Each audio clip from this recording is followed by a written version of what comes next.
The last time the Browns and 49ers squared off in Cleveland, the Browns found a way to steal a win with P.J. Walker at quarterback. Can they do it again, this time with Shedeur Sanders under center? We'll talk about that coming up on a crossover edition of Locked On Browns and Locked On 49ers.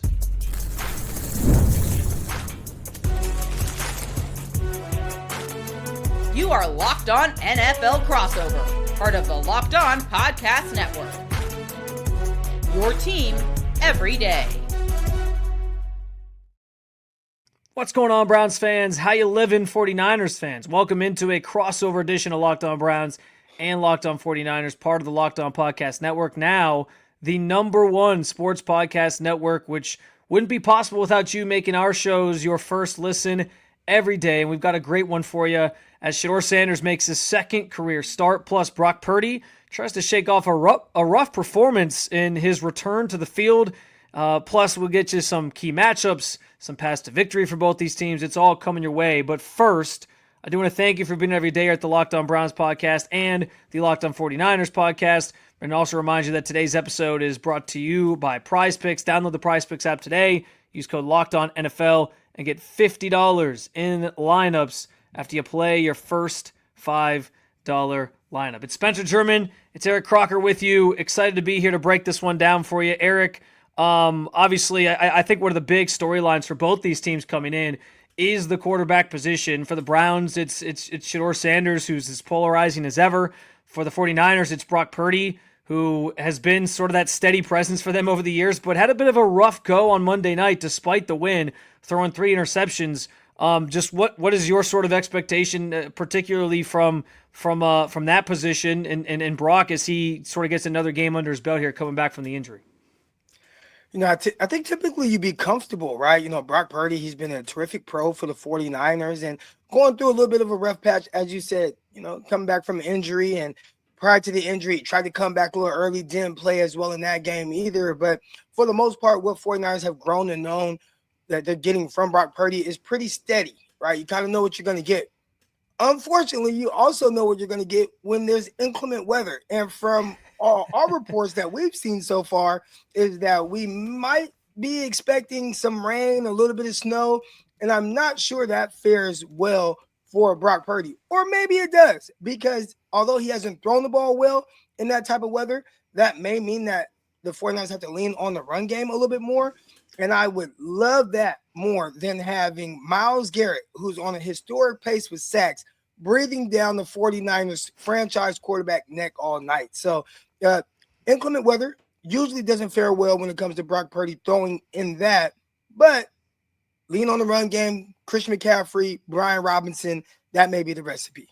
Yeah, I like that thought process there for the 49ers, even though the Browns' run defense is obviously very stout as well. But I do feel like that's a strength for the 49ers, that running back room that they have and kind of that dynamic duo that they bring to the table. Listen, the inclement weather I always think the inclement weather thing is funny because, it doesn't, people think in Cleveland that because the Browns play in Cleveland, that it's like some sort of home field advantage. But I always laugh because, look up and down these rosters, man. You got David Njoku. He played at Miami. Now, I know he's running around with no shirt on. He doesn't really care. But, you got other, Dylan Gabriel, if he was starting this game. I mean, he grew up in Hawaii. He played some other places, but, he was in Florida. He was in Oregon. He wasn't exactly seeing inclement weather all the time either.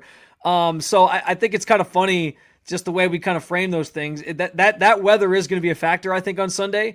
And I think it's going to certainly impact both teams and the game plans that they bring to the table. And Shedeur Sanders is part of that equation as well. How does he look in those types of conditions? I know he played at Colorado, so I think it got somewhat – I think he saw some games that were probably a little bit colder out there. I don't know that he ever saw snow to the levels that you sometimes get in Cleveland here, which I know Colorado gets plenty of snow as well, but I don't know that he ever played in that. So it's going to be something that impacts both teams in terms of how they kind of approach this thing. And we've already seen a game here in Cleveland that was very weather driven. When the Browns beat the Dolphins back earlier this evening, I believe it was week 7. There was a heavy rain and wind in the forecast, and it kind of dictated how they called that game. So as Shedeur tries to kind of get his feet underneath him and put together a second start here and build some momentum, I think that also plays a role in how he's going to sort of play on Sunday as well. Shedeur has been a super polarizing topic not just this season, but I think going back to his time at Jackson State, Yeah. going to University of Colorado and what he did there at Colorado. But, watching him at the NFL level, a guy who all eyes have been on him and Dylan Gabriel as well, it's been interesting from the outside looking in just to see how all of that is playing out. And Sanders is a tough kid. If I had to guess, the 49ers are going to try to do some of the things that the Baltimore Ravens did. Now, the 49ers don't have Baltimore Ravens defense right now. Yeah. Tons of injuries. There is no Nick Bosa. There is no Fred Warner. Dude, they just lost another defensive end. They have Myles Williams, the number 11 or 12 overall pick that's 49ers drafted this year, first round. He's done for the season as well. So there's a plethora of injuries at all levels of the field for the 49ers. So can they mimic what Baltimore did? Maybe not from a personnel standpoint, but maybe with the looks. Were there things that potentially confused the young quarterback? If there are some things that are on tape that you see that may potentially be a problem for him, hopefully Robert Saleh is able to dial up some blitzes, because the 49ers historically under Robert Saleh or any other defensive coordinators that they've had, Steve Wilks, Sorensen, even DeMeco Ryans, not a blitz-heavy type scheme. So if the 49ers are going to blitz and confuse Shedeur with any type of, mix up with coverages and blitzes and different looks, it'll be something a little different for the 49ers. Yeah, and listen, like going back and watching the tape myself, like you don't see a 49ers team that is, based in heavy pressure. They run a lot of, cover 3 on sort of the back end, but I think you're right. Like you have a rookie quarterback in front of you. You have a guy who's only making a second start, so he hasn't seen a ton yet. I think the 49ers will be wise to maybe go about things a little bit differently. And even if it's just show certain pressures and then back off and still only rush 4 guys, whatever that kind of looks like, you got to sort of change the math on what you're showing Shedeur to see if he can sort of figure it out. And I think from Shedeur's standpoint, what's been good to see is some of the things that plagued him in college or that were on his college tape that the Browns and other teams were probably worried about in his game. I think you even saw this past weekend against the Raiders. He was showing that he's learning certain things. Like he wasn't drifting in the pocket quite as much. He was stepping up. He was able to sort of sense pressure and get out to a certain side and then still make plays downfield. So those are the challenges that he obviously has in front of him, and how the 49ers attack him. I'm as fascinated as you to see like what that looks like and if they do change some things up. I'm actually interested, Eric, like you mentioned, no Fred Warner, one of the best linebackers in this game. You mentioned no Nick Bosa, one of the best pass rushers in this game, and just the injuries that this team's gone through. On that side of the ball specifically, I'm fascinated at like how Robert Saleh and how that group has still been a pretty strong unit overall and sort of managed all those things to still be a team that's sitting here at with the record that they have and still obviously be one of the better teams in football despite all those sort of challenges that they faced. How have they been able to kind of keep it together? Well, I think one of the biggest things, especially over the last couple of weeks, the 49ers have been very opportunistic defensively. You play against the Arizona Cardinals team. We know that's not the best team out there, but, to be able to take the ball away a couple times as well as be opportunistic on special teams, having a big kickoff return to start the game, the 49ers kind of have been able to play ahead a little bit in these games. And I think because of that, it's kind of made the opposing teams a little bit more one-sided. When you look at the Carolina Panthers game, Panthers are a team that's been running the ball at a very high clip with Rico Dowdle. And against the 49ers, what do you have, 6 carries? Now, he averaged over 6 yards a carry, and even the backup running back, Hubbard, averaged over 5. But I believe between the two of them, they had like 10 total carries out of those 2 running backs. That's far less than what they've been getting out of the backs in previous games. So one thing the 49ers have done, at least as of late, is be able to make teams a little bit more one-dimensional. If the Cleveland Browns in this inclement weather can figure out a way to where they have everything at their disposal, I think that's when you might be able to take a little bit of an advantage over some of the things the 49ers have going on.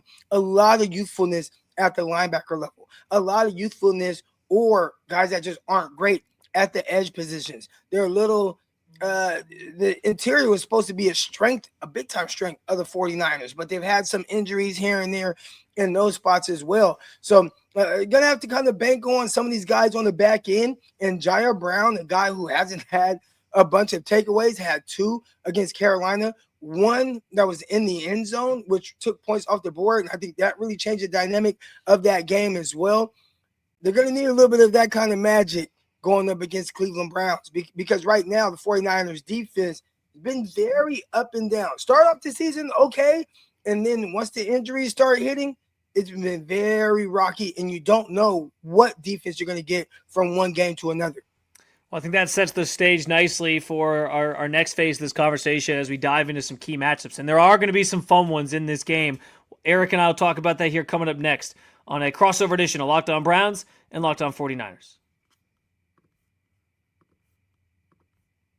The NBA season is here, and there's no better place to get in on the action than FanDuel, the official sports betting partner of the NBA. Even if you miss the start of a game or you want to ride the hot hand, FanDuel has live bets on everything from who will score next to those fourth quarter comebacks. Plus, you can even combine your live bets into a same-game parlay for a shot at an even bigger payout. And honestly, that's what makes FanDuel so great for users. They have betting options for whatever type of bettor you are. Maybe you want to just bet on one player to reach a certain milestone. Maybe you want to combine that milestone with a few others from other players, or throw a money line on it and build out that same game parlay.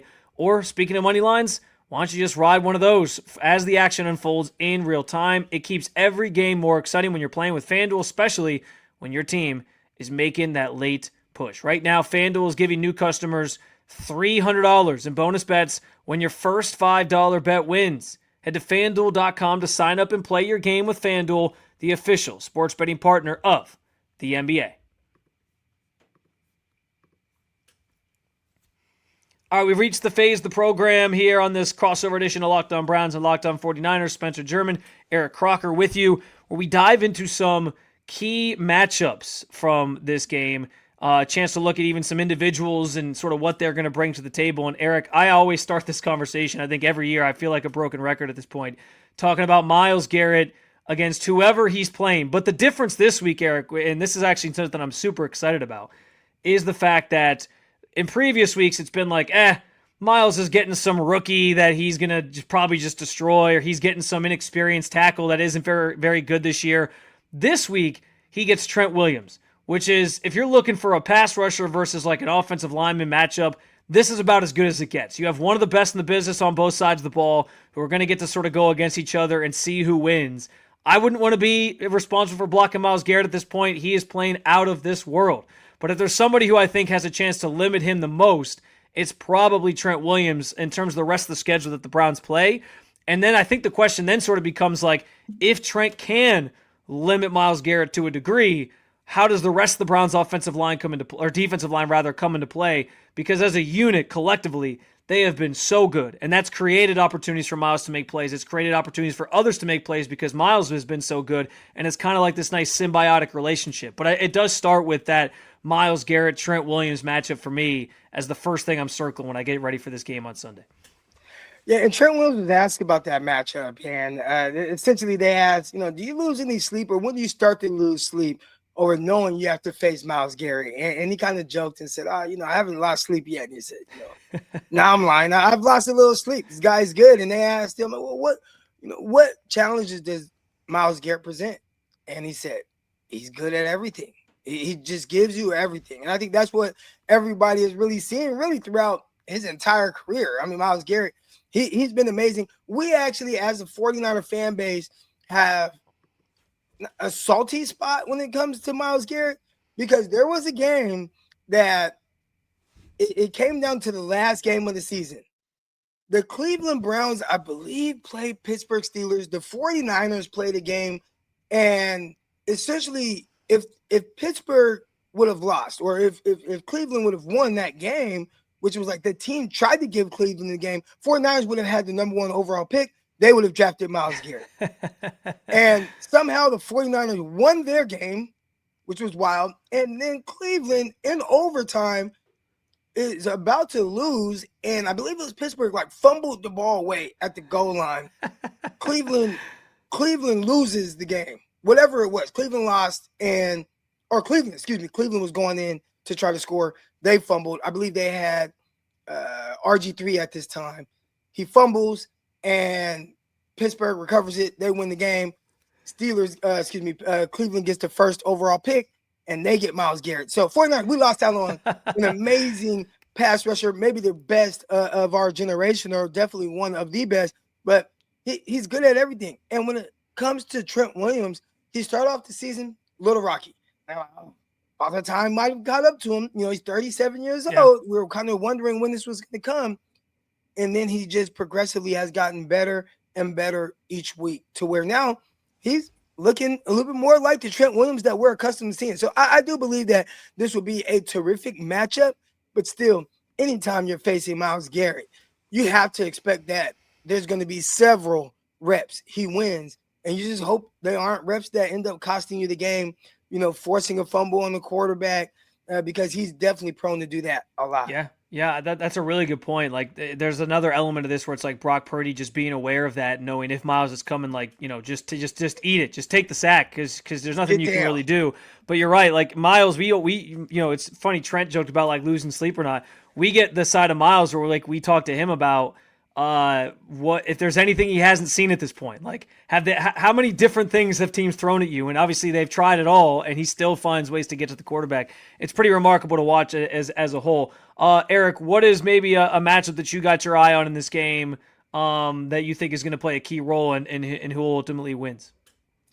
Well, we've talked a lot about the 49ers and throwing the ball in inclement weather. And I think sometimes it's just staying away from certain guys. And the defensive back out there, Denzel Ward, who is terrific for the Cleveland Browns. So if he's out there on the field, we saw what it looked like when the 49ers were attacking J.C. Horn last week. He picked off multiple passes. Kind of want to stay away from those elite type of defensive backs, especially with who the 49ers have at receiver right now. There is no Brandon Ayuk. He's been in the news for all the wrong reasons, voided his entire guarantees on his contract. But you got Ricky Pearsall. He's still young, developing. You got Juwan Jennings. He's more kind of like that physical, tone-setting type of receiver. But not any of those guys that are going to really challenge Denzel Ward in any space. So stay away from Denzel Ward and whoever he's matched up on.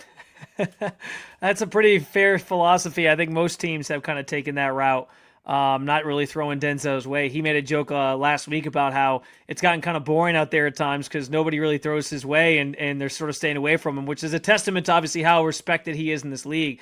But I think you're right about that. And honestly, I think that leads nicely into one of the other matchups I wanted to highlight here quickly, which is just George Kittle and a variety of different players who I think are going to be sort of responsible for him in this Browns defense. Because to your point on staying away from Denzel, the way you do that is, okay, you're probably going to have George Kittle lined up more off the line of scrimmage, more in line rather than outside. And when he's streaking down the field or he's trying to make plays over the middle, if it's a safety on him, Grant Delpit's a really good safety. He's not the best coverage guy, though. Like, there's going to be opportunities there. Carson Schwesinger as this young linebacker who's been phenomenal for the Browns in his rookie season. How does he sort of manage covering a guy like that and trying to track him down on certain plays? And also, I think, Carson, you can even throw him in there in terms of trying to track and follow Christian McCaffrey. Like, I think those two are going to meet multiple times in this game, whether it's in the run game, whether it's Christian coming out of the backfield as a pass catcher. So I just think in general, like, the two weapons that can kill you the most, obviously, on this 49ers team are George Kittle and Christian McCaffrey. How do the Browns sort of account for that? How do they cover those guys? What role does Carson Schwesinger play in that? How do the safeties come into play? What types of looks and different coverages do they throw on those guys? Those are all things I'm going to be keeping my eye on, and certainly like limiting the damage from those two guys I think is the key for the Browns defense in this one. Man, you mentioned Carson Schwesinger and you mentioned Christian McCaffrey. There's nobody in the NFL right now that has more touches offensively than Christian McCaffrey, whether it's his carries or his passes that he's caught through the air. It's an amazing feat that he's doing right now, especially coming off of some of the injuries that he was dealing with really leading up to week one.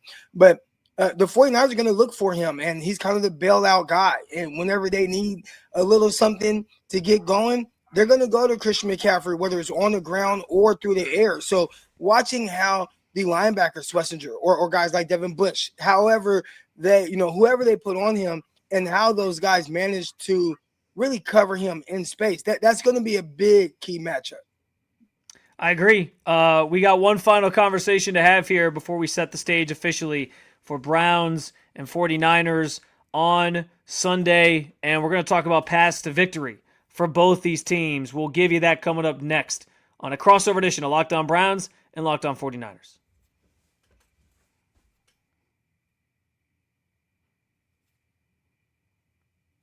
All right, final segment here. Spencer German, Locked On Browns. Eric Crocker, Locked On 49ers here with you as we dive into here some key, or rather not key matchups, some paths to victory for both of these teams here. And Eric, I'm going to let you have the floor here first on this one. What is the number one thing you're sort of looking at in terms of how the 49ers get the job done against this Browns team and walk out of there with another win? Slow down Myles Garrett. I mean, that's the big thing. Yeah. I would assume in a game like this, you have a young quarterback, Shedeur Sanders, right? I believe the 49ers will figure out a way to kind of make it to where he's not hurting you. So if that's the case, offensively, the big thing is going to be don't do anything to put yourself in a hole. And I think that starts with make sure Myles Garrett does not get to your quarterback, sack him, force fumble, put you, back you up, and make it to where now you're losing the field position battle. So key to victory for the 49ers, right away, slow down Myles Garrett. Do not allow Myles Garrett to dictate the terms on how this game is going to go. A very tough feat, something that nobody's really been able to quite figure out. But the 49ers, if they want to win this game, you can't let him just be tracking down your quarterback all night. Yeah, listen, Myles has dominated a lot of this conversation. He dominates most Sundays on the field. It's a very, very fair point to feel like the 49ers or whoever the Browns are playing in any given week have to find a way to slow him down because he is one of those game wrecker, game plan wrecking type players in this league, and he'll do that if you give him the opportunity to. So certainly a good one on that side of things. For me, the first thing I'm sort of thinking about here is just keeping Shedeur Sanders clean and upright in the pocket. This 49ers team is last in the league in sacks. So, and as we talked about earlier, like they're not necessarily getting a ton of pressure on other teams. That's not their style right now, just without without Nick Bosa out there. That's just not really how they sort of play right now. So this is an opportunity for a Browns offensive line that has struggled this year to put together, I think, a pretty reasonable and solid plan and find ways to feel like they don't have to do anything necessarily extra. Like they'll kind of know what's coming and know what to expect to keep Shedeur Sanders upright. And if you do that, I think it gives him time to, as he's learning on the fly here, see certain things, navigate certain coverages, and then get the ball in the right spots. And I'm interested to see how the Browns attack this 49ers defense that, like I mentioned earlier, plays a lot of cover three. The way you sort of, attack a cover three is going to be a lot of that stuff sort of short in the intermediate game over the middle, go towards the sidelines, and then once those opportunities present themselves, run some verticals. Try to sort of make that safety in the middle of the field, choose between one guy or the other, and see if you can take some of those deep shots. That's what made Shedeur sort of earn this second start, was his ability to push the ball down the field, which is something the Browns offense hasn't done much this year. And I think if he can find some space and some places to do that, then he'll continue to sort of be the starting quarterback for this football team. But it all starts up front with them keeping Shedeur Sanders clean. They got to give him opportunities to make plays in the passing game, against a 49ers defense that has at times given up some bigger pass plays this year. Yeah, they definitely have. I think another key to victory for the 49ers is get to Shedeur Sanders. Like, that's a big thing. The 49ers, they have struggled big time with getting any type of pass rush. But heading into the season, most people knew, man, all right, everything's kind of riding on Nick Bosa. Some of the guys that they drafted, Myles Williams, Alfred Collins, they were guys that were going to really help against the run, but you may struggle to get pass rush productivity out of those guys. But at least you have Nick Bosa. Well, not only have you lost Nick Bosa, I feel like you've lost everybody else. And they traded for a defensive end to try to come in and help, but they haven't really gotten much of a pass rush from there. So they're going to have to figure it out in this game. And we talked about it a little bit earlier. You got to figure out a way to get this young guy uncomfortable, hold on to the ball a little bit longer than expected, maybe do some twists or some stunts up front, but they're going to have to figure out how to get pressure on him. Because if they don't, there's been times, even Jacoby Brissett, now some of it might have been garbage time, but He completed 47 passes Yeah. against the 49ers. 47. So you can't let that be Shedeur. I have a hard time thinking Shedeur is going to complete 47 passes, especially in this type of weather. Yeah. But with the 49ers pass rush and how it's so up and down, you just never know. So the 49ers, they're going to have to figure that out, and that's going to be a huge key to victory for them. Well, I think that'd be a bad game plan on the Browns' part if they're having Shedeur throw up 47 times. I think they want more of that balance and trying to run the football as well. But yeah, I think you're right. Like them trying to find some creative ways to give Shedeur things that he hasn't seen before. They can't just let him stand back there and sort of be able to pick him apart the way that that other teams obviously have been able to this season. I'll say this too as another sort of path to victory for me. We talked about Christian McCaffrey, how important he is to this 49ers team, how great he is of a player. One thing I noticed on the tape, man, is like they love trying to get the ball outside, especially with him running the football and getting to the edge to sort of give him opportunities to break free and get down the field. I think that's an area that the Browns have been susceptible at times this year. They've given up some bigger screen passes at times when guys have gotten outside of them and they've lost that contain at times. That's one of the one areas and ways that I think you can most effectively attack this Browns defense. That's obviously one of the best in football right now, just with everything that they have kind of working for them. So that's where a guy like Carson Schwesinger does come into play. Can they track those guys down? Can they make sure that they keep Christian McCaffrey from getting that momentum and getting outside and being able to turn maybe like a 3, 4, 5 yard gain into like a 10, 15, 20 yard gain or more? And I think that's going to be really pivotal. This defense flying around and making those tackles in space, because they're going to try so hard to get Christian McCaffrey in space to make plays. And same thing with Kittle to a degree, but you got to be able to track those guys and make those stops if they're going to have a chance of limiting this offense and letting Brock Purdy sort of get into rhythm. Well, speaking of running backs, man, there's a good running back on the other side there in Cleveland, Jenkins, and he's gotten going in a few games here so far this season. That's going to be a big thing for the 49ers, keeping him under wraps. The 49ers, I don't think they've been very good against the run, and I would love to look at some of the more advanced metrics on it, but they're kind of lacking there. And a big part of it is, one, you have some inexperienced linebackers heading into the season. You knew that.